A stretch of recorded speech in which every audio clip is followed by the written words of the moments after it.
Hi అండి, నమస్తే. Welcome to Sai Annapurna kitchen. ఈరోజు మనం టమాటా పచ్చడి చేసుకుందామండి. దానికి కావాల్సిన పదార్థాలు టమాటాలు.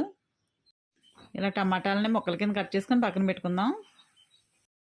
ఎండుమిరపకాయలు, వెల్లుల్లి రెబ్బలు, చింతపండు, సాల్టు. చింతపండులో కొంచెం వాటర్ వేసుకొని నానబెట్టుకుందామండి. అలాగే స్టవ్ వెలిగించుకొని ప్యాన్ పెట్టుకొని ఆయిల్ వేసుకుందాం. ఆయిల్ వేడెక్కిందండి. ఇందులో ఎండుమిరపకాయలు వేసుకొని వేయించుకుందాం. ఫస్ట్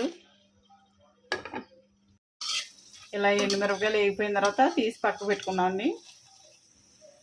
అదే ఆయిల్లో ఈ టమాటాలు కూడా వేసుకుందాం. అలాగే ఇలా నానబెట్టుకున్న చింతపండు కూడా వేసుకొని బాగా ఉడికించుకోవాలండి, మెత్తగా అయ్యేంత వరకు.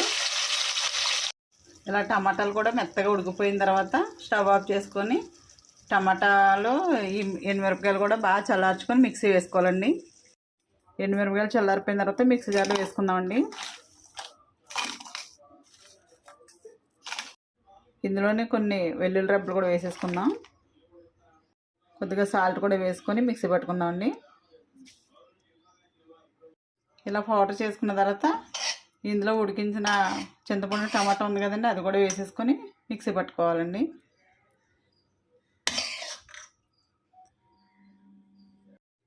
ఇలా మెత్తగా పేస్ట్ చేసుకున్న తర్వాత ఒక బౌల్లో తీసుకొని తాలింపు వేసుకుందామండి.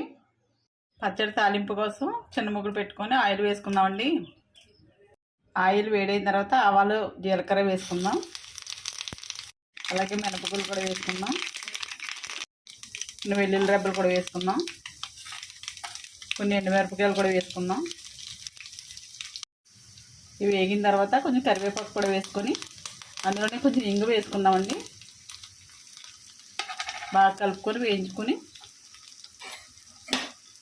పచ్చడిలో వేసుకుందామండి తాలింపుకి. ఓకే అండి, వేగిపోయింది. స్టవ్ ఆఫ్ చేసుకొని మిక్సీ పట్టుకున్న పచ్చడి ఉంది కదా, అందులో చట్నీలో వేసేసుకుందాం.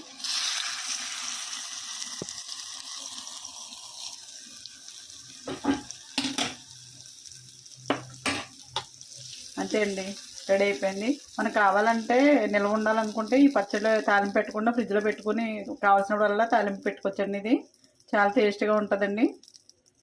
ఓకే అండి, టమాటా పచ్చడి రెడీ అయిపోయింది. ఈ వీడియో కనుక నచ్చినట్లయితే లైక్ చేయండి, షేర్ చేయండి, కామెంట్ చేయండి. మా ఛానల్ని సబ్స్క్రైబ్ చేయండి. Thank you.